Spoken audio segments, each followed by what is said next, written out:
Don't be fooled by all the expensive clothes, runway shows, and supermodels. The truth is, the fashion industry is beyond evil. Behind all the biggest scandals of the industry, one question remains. Is there any hope for an industry change?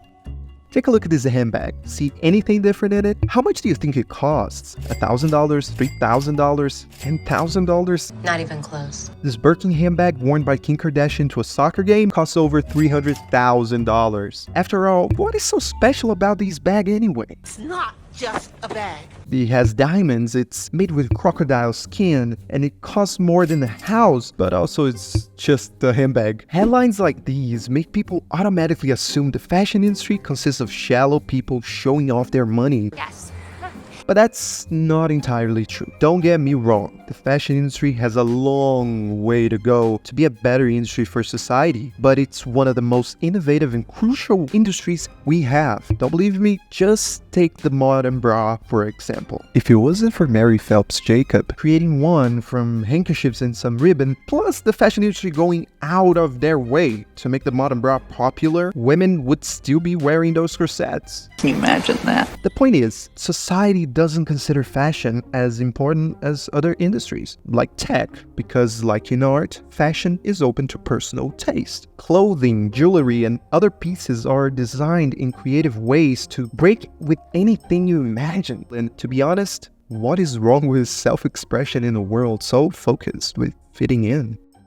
You might agree with us that fashion is self-expression, but what happens when a few people control what you see and think it's beautiful? Every day we see thousands of pictures and videos of the faces of fashion brands being revered for their curves, perfect faces, or even their casual style. Fashion brands heavily associate celebrities with new collections and pieces, and of course, after that photo shoot is done, Photoshop does its magic. As Jean Kilbourne, an American author known for her work on the image of women in advertising, puts it, women learn from a very early age that we must spend enormous amounts of time, energy, and above all money striving to achieve this look and feeling ashamed and guilty when we fail. And failure is inevitable because the ideal is based on absolute flawlessness. She never has any lines or wrinkles. She certainly has no scars or blemishes. Indeed, she has no pores.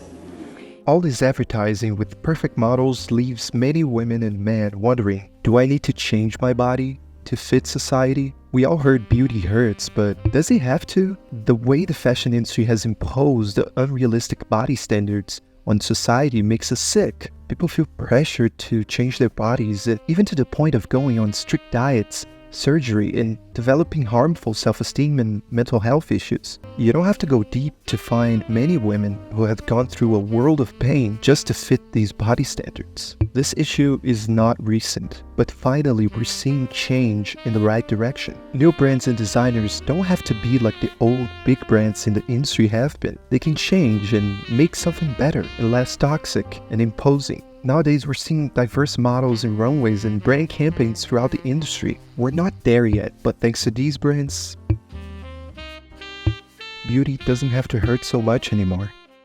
If you thought the fashion industry was brutal on body image issues, wait until you see the damage it did to minority groups. It's not just body size that is underrepresented in fashion, it's also skin color and gender. If there was an award for the most discriminatory and racist fashion brand, Abercrombie & Fitch would win by a landslide.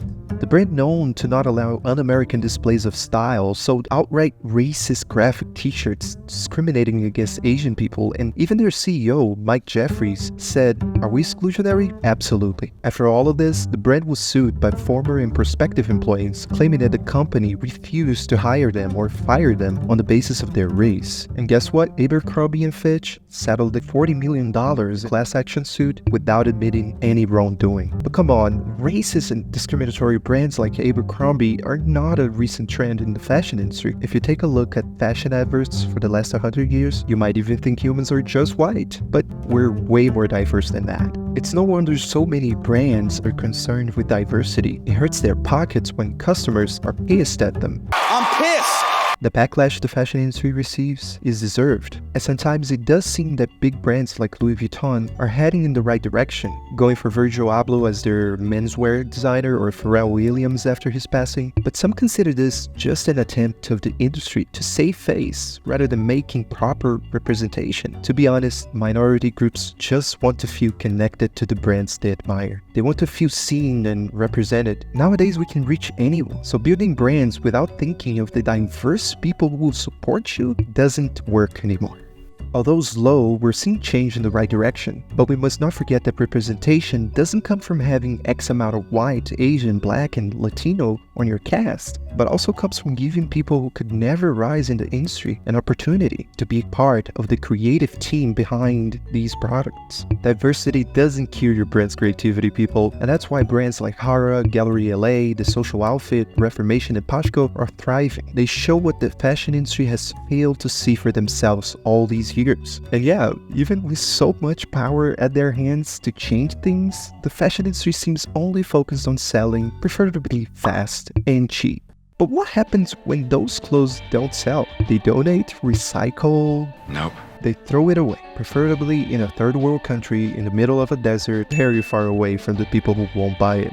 This pile, for instance, is filled with fast fashion clothes that can even be seen from space, and it's not going anywhere because people won't buy it. Companies like Shein, Zara, H&M, and Forever 21 are just the tip of the iceberg that the fashion industry is heading towards. And if we don't find ways to reduce the amount of harm they are doing to the environment, I hate to say it, but our last and only fashion season will be summer. Luckily, much like our closets, we're filled with options such as circular fashion, a way of curbing the old donating trash alternative. Instead of doing that, reuse materials, repair and redesign your old clothes, and when the time comes, find ways to contribute to the cycle by recycling old clothes and buying new clothes with renewable materials. Clothes don't have to end up on landfills. We can't do this anymore. It's more than time we find new ways to do this. For instance, thrifting is a new trend but an old concept. You can go through old clothes and send them to thrift shops and even get a nice discount on other ones. And also there's a chance you find rare clothes that you would never find in fast fashion or department stores. Thrifting is greener than just throwing away clothes, and on the flip side, you will look more like you and less like a models from Shein. Speaking of which, We all know clothes from Shein are cheap,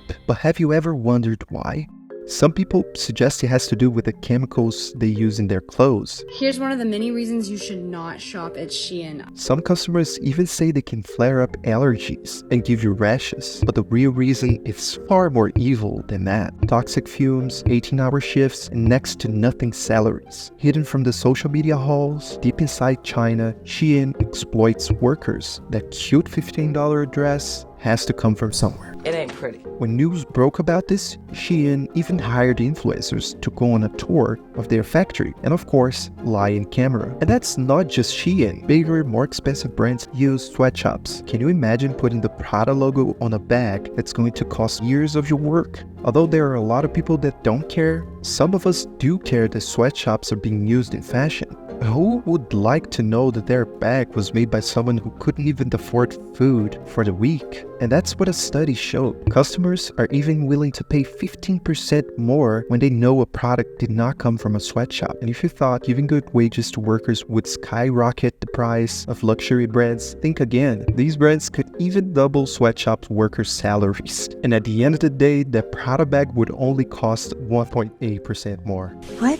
It sounds so simple, but we all know the fashion industry isn't going to change by itself. Truth is, whether you think the fashion industry is just a superficial industry focused on showing off or a creative outlet for self-expression, it's important to make it better. It's the fourth largest industry in the world and it employs 75 million people around the world. It's vibrant and filled with creative ideas on designs, materials, and art. It gives us a sense of identity, culture, and confidence, as much as it's filled with polluting, power-hungry, racist brands. Yeah, sometimes it seems that the industry doesn't care, but it's in our hands to choose the brands that we believe in and to call bad brands out when they don't live up to our standards. Now, more than ever, we can show how much we want change. And if we don't see it, we can easily create better brands. So, if you're ready to make your own brand, watch our next video going over 5 essential steps you must follow. Thank you for watching.